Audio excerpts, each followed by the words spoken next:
Children, I hope you have gone through my previous videos and done all the work that was assigned to you. Let us now proceed further. Children, today we are going to start a new chapter, the S block elements. Now the S block elements are those in which last electron enters in the outermost S orbital. In a S orbital, there can be a maximum of 2 electrons.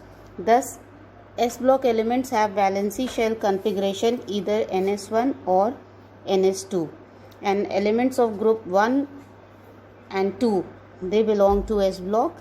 Group 1 elements are called alkali metals, that is except for hydrogen, and the group 2 elements, they are all called as alkaline earth metals. Helium, which has 2 electrons, has been placed in group 18 with the noble gases. Now today we are going to study about group 1 elements, that is the alkali metal. So group 1 of periodic table, it has 6 elements besides hydrogen, namely lithium, sodium, potassium, rubidium, cesium and francium, and together they are called as alkali metals.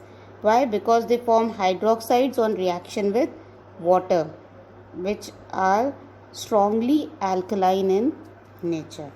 Now among the alkali metals, sodium, potassium are the 6th and 7th most abundant elements on Earth's in Earth's crust. Lithium, rubidium and cesium are rare elements, and francium, it is highly radioactive with half-life of 21 minutes. It does not occur appreciably in nature. It is very rarely found. Now let us come to the atomic and physical properties of these elements. We start with electronic configuration. All alkali metals, they have only one valence electron in the outermost shell, so the electronic configuration is NS1, and this S electron is loosely held, so that makes them very electropositive metals, and they resemble each other in their physical and chemical properties. Second property is physical state. All alkali metals are silvery white, soft and light. Due to absence of strong metallic bonding, they are soft in nature, and the strength of metallic bond decreases with increase in atomic number. That means as you go down the period, down the group, the strength of metallic bond will decrease because the distance of outermost electron from the nucleus increases. Now, atomic and ionic radii, alkali metals have largest sizes in particular period of periodic table. They form monovalent ions, that means M+. They have only one electron, so they can lose one electron, and their monovalent ions are smaller than the parent atom. Atomic and ionic radii of alkali metal increases on moving down the group. Next property is ionization enthalpy or energy. So they have the lowest ionization energies in each period, and its value decreases down the group from lithium to cesium because of increasing size, that outweighs the increasing nuclear charge.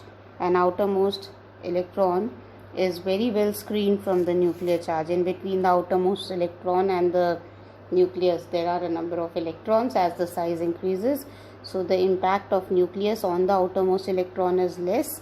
As a result, it can easily be removed. You can just take an example like the child who is sitting in the front row in the class is under direct eyes of the teacher, but the one who is sitting at the back is screened by all the children who are sitting before it, him or her.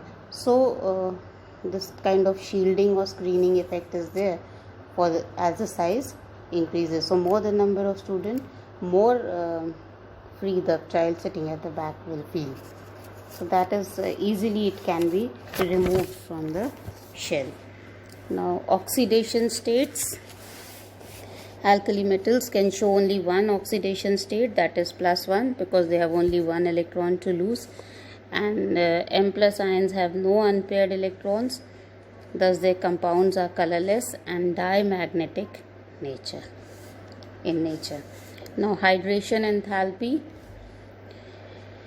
The hydration enthalpy of alkali metal ions decreases with increase in ionic size. That means lithium has maximum hydration energy, then sodium, then potassium, then rubidium, and cesium has the least.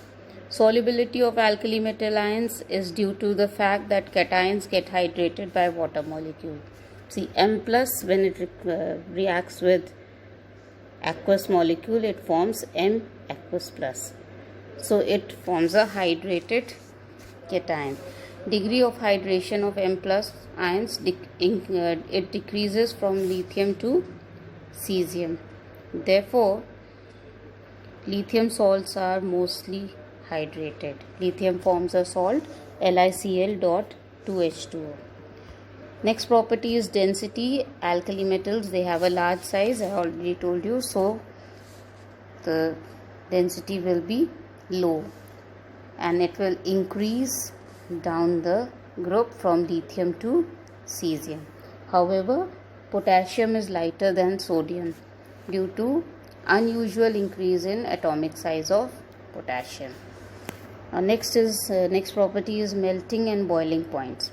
Alkali metals, they have low boiling point and melting point from lithium to cesium due to low binding energies of the atoms in the crystal lattice and large atomic size.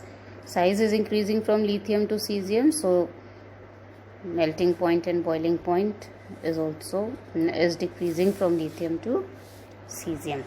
Now flame coloration, they give a characteristic color to the flame.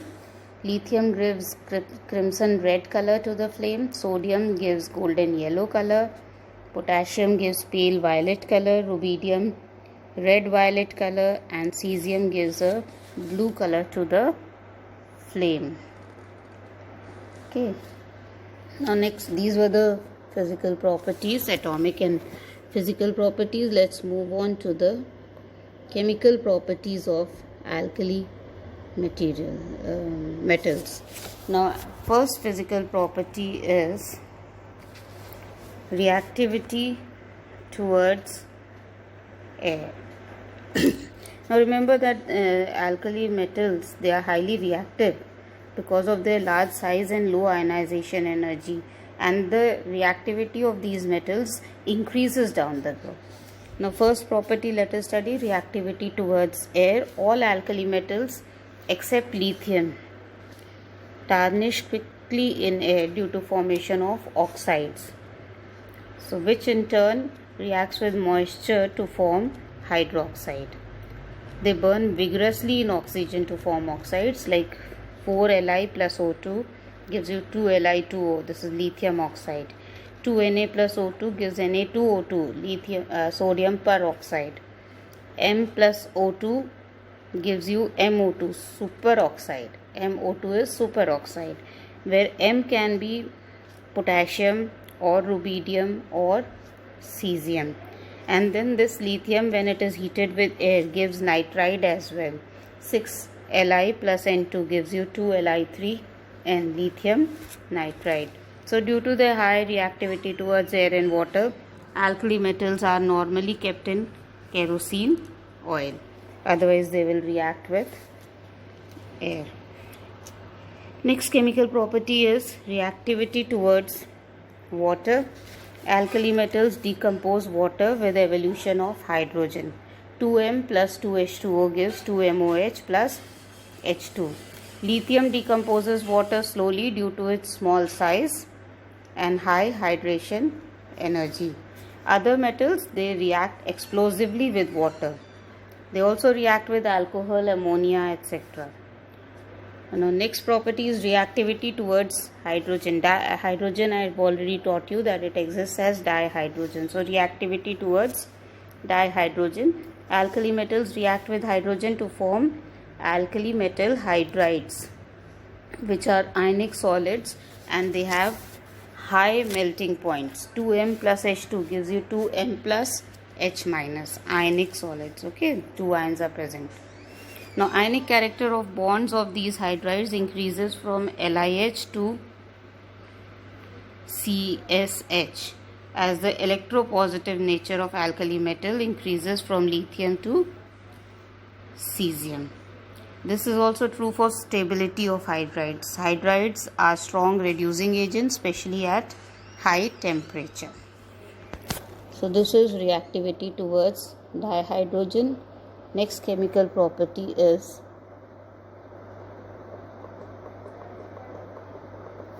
reactivity towards halogens. Alkali metals react vigorously with halogens to form ionic halides M plus X minus. However, lithium halides are somewhat covalent due to high polarization capability of lithium ion. Okay.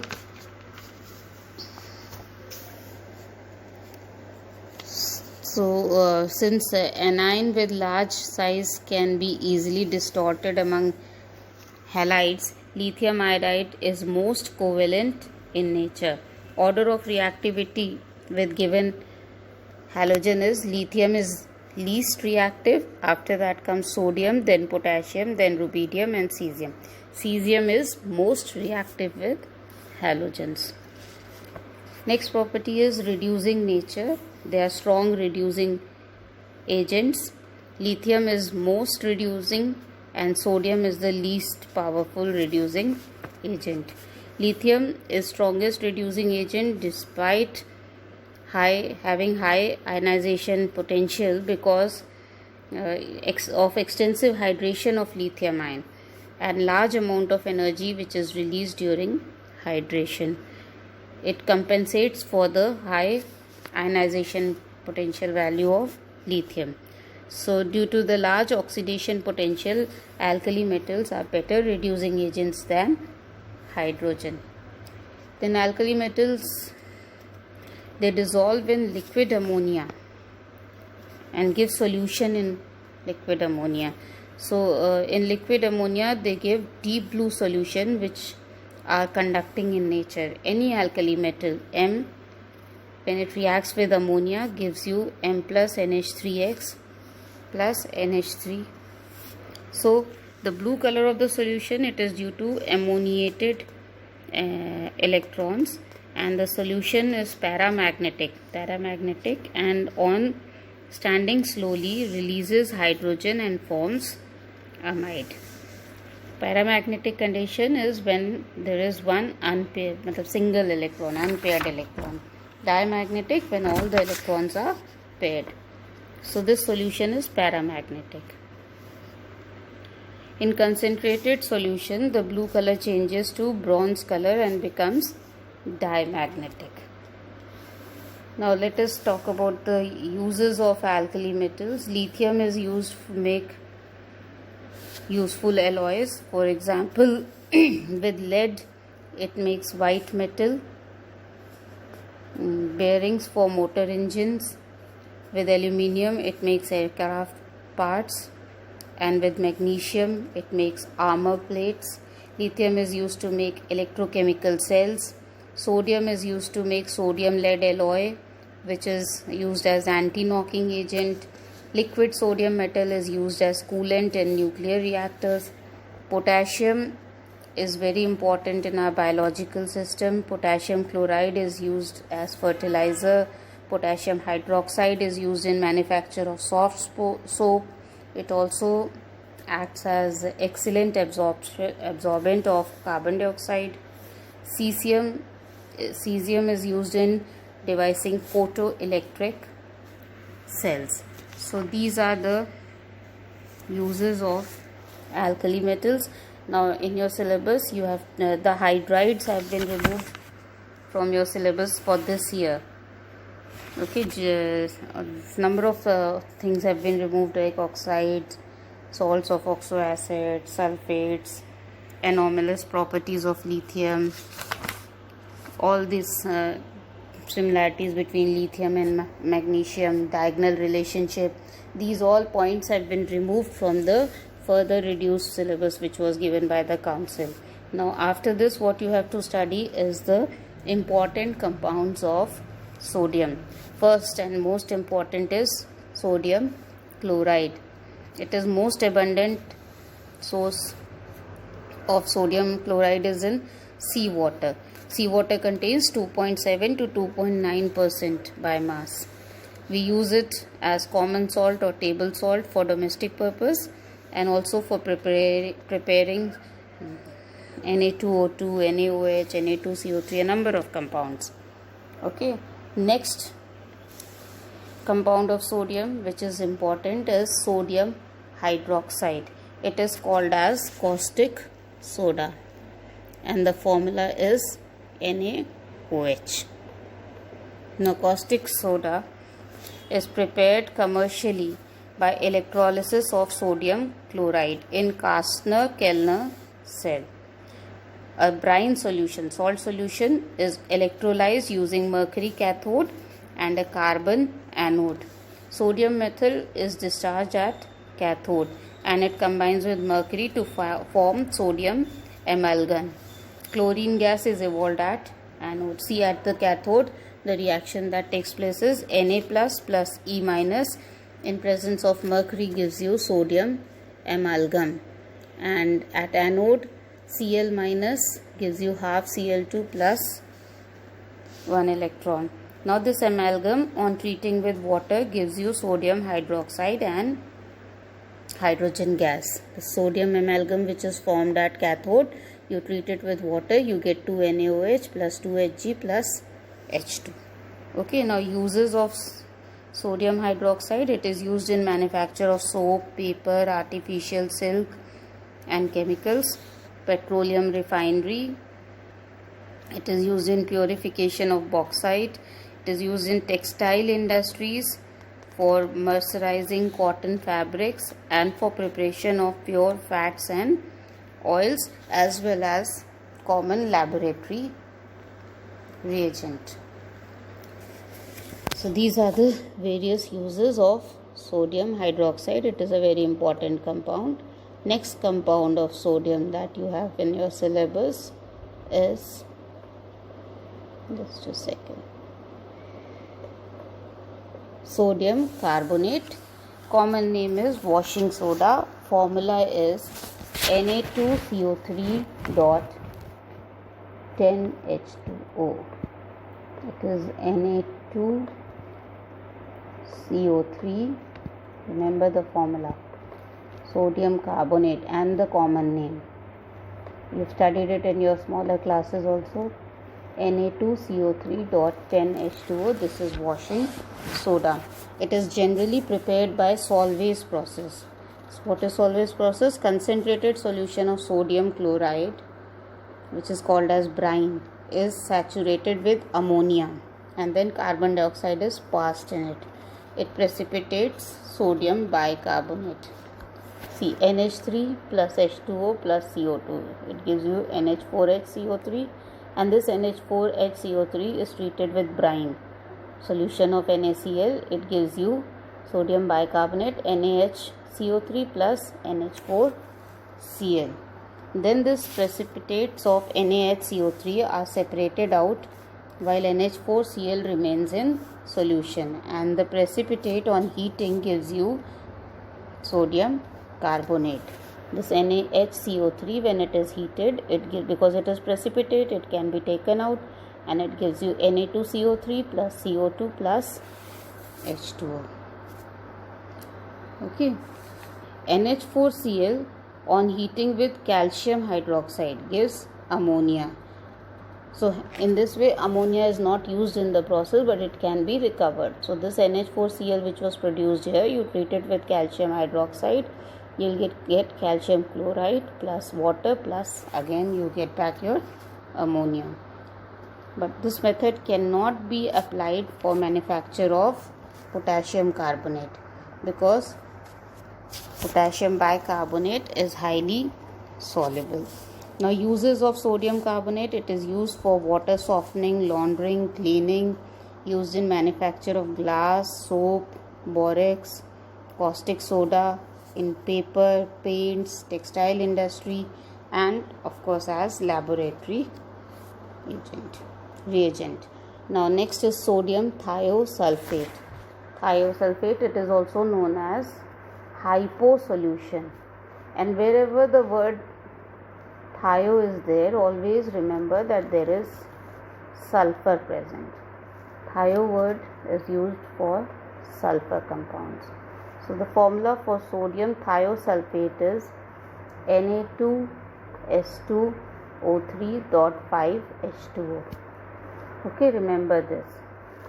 Hypo solution is sodium thiosulfate and the formula is Na2S2O3.5H2O. Now it is prepared by boiling sodium sulfite with sulfur powder. Na2SO3, this is sodium sulfite. It is boiled with sulfur, it gives you Na2S2O3. Excess of sulfur is distilled off and filtrate is concentrated to get crystals of this solution. Hypo. Okay, now next we come to properties. It is a white crystalline solid. Melting point is 320 Kelvin. At 490 Kelvin it becomes anhydrous. That anhydrous means it loses all its water. It is highly soluble in water. Now let us study the properties of sodium thiosulfate. First is reaction with dilute mineral acid. Na2S2O3 reacts with 2HCl to give you 2NaCl plus H2O plus SO2 plus S. So it is highly reactive with dilute mineral acids, dilute HCl and so on. Okay. Next property is reaction with silver nitrate.